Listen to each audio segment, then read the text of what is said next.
Islam by Sahih Buhari Volume 1, Book 4 Ablutions, The Laws of Cleansing in Islam, 231, Narrated Sulaiman bin Yazir. I asked Aisha about the clothes soiled with semen. She replied, I used to wash it off the clothes of Allah's apostle and he would go for the prayer while water spots were still visible. Quotation mark. 232, Narrated Amr bin Maymun. I heard Sulaiman bin Yazir talking about the clothes soiled with semen. He said that Aisha had said, I used to wash it off the clothes of Allah's apostle and he would go for the prayers while water spots were still visible on them. 233, Narrated Aisha. I used to wash the semen off the clothes of the Prophet and even then I used to notice one or more spots on them. The wives of the Prophet used to go to Al-Manasi, a vast open place near Bakia at Medina, to answer the call of nature at night. Umar used to say to the Prophet, let your wives be veiled, but Allah's apostle did not do so. One night Sauda bint Sama, the wife of the Prophet, went out at Aisha time and she was a tall lady. Umar addressed her and said, I have recognized you, O Sauda. He said so, as he desired eagerly that the verses of Al-Hijab, the observing of veils by the Muslim women, may be revealed. So Allah revealed the verses of Al-Hijab, a complete body cover excluding the eyes. Sahih Buhari, Volume 7, Book 62, Number 173, Narrated Jabir bin Abdullah. The Prophet said, if you enter your town at night, after coming from a journey, do not enter upon your family till the woman whose husband was absent from the house shaves her pubic hair and the woman with unkempt hair combs her hair. Allah's apostle further said, O Jabir, seek to have offspring, seek to have offspring. Commentary of Imam al-Nawawi on the Hadith. The saying of the Prophet, peace be upon him, when he sits between her four's parts, mostly its home animal, Shubiha al-Arba, and has intercourse with her then fatigues her. In another narration the word ashubiha is used.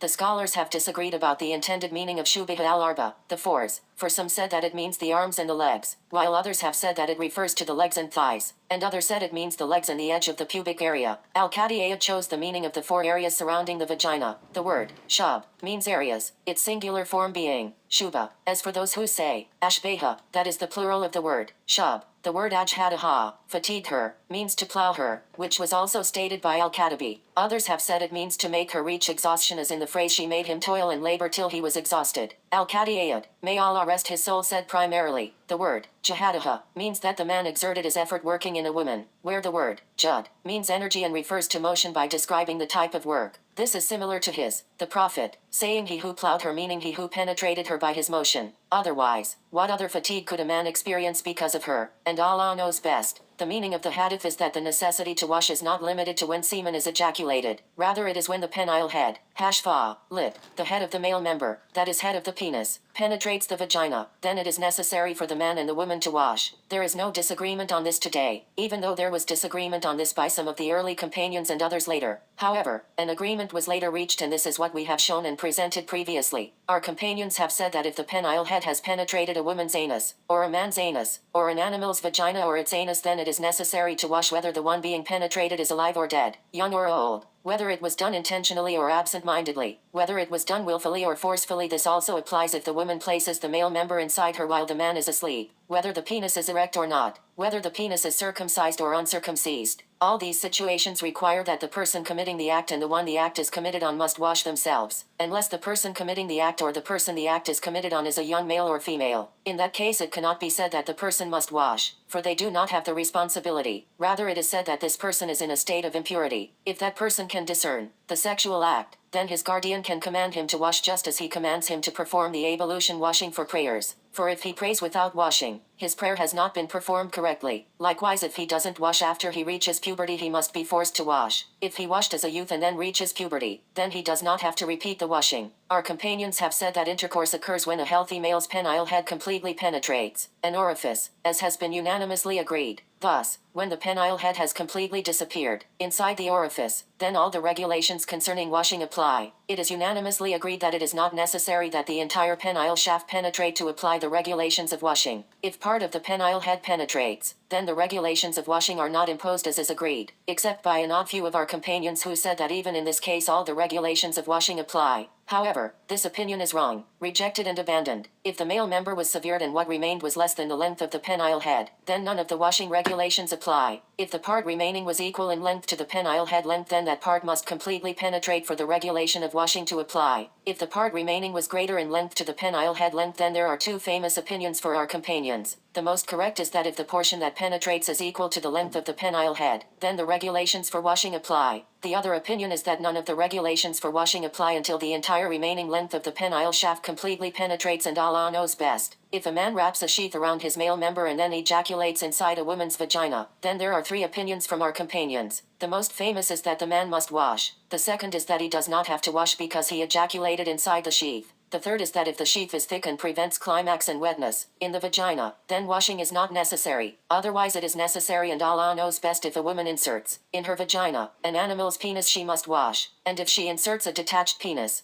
Thakaran Maktuan, lit. A severed male member, there are two opinions. The most correct is that she must wash. Sahih Muslim, Book of Menstruation, Hadith number 525. Commentary: men can enter if they give Muhammad what is between their legs. Edit. Muhammad ibn Abi Bakr, Umar ibn Ali narrated and told me Khalifa Umar ibn al-Ali told us Abu Hazim from Sal bin Sa'd al-Sadi. The Prophet, peace be upon him, said, whoever entrusts to me what is between his legs and what is between his lips will be granted paradise. Sahih Buhari 6309. Men are rewarded with undefiled virgins. Edit. For the companions of the right hand, we have created their companions of special creation, and made them virgin, pure, and undefiled. Quran 56 hours, and 35 minutes. 36 men will have 72 virgins each. Edit. It was mentioned by Daraj ibn Abi Hatim, that Abu al-Haytham Adullah ibn Wab narrated from Abu Sa'id al-Khudri, who heard the Prophet Muhammad pbuh saying, the smallest reward for the people of heaven is an abode where there are 80,000 servants and 72 huri, over which stands a dome decorated with pearls, aquamarine and ruby, as wide as the distance from Al-Jabiya to San A. 1. Al-Tirmidhi, Volume 4, ch 21, number 2687. It was reported in the Hadith of Al-Mikdam ibn Madikar that the Prophet, peace and blessings of Allah be upon him, said, the martyr, Shahid,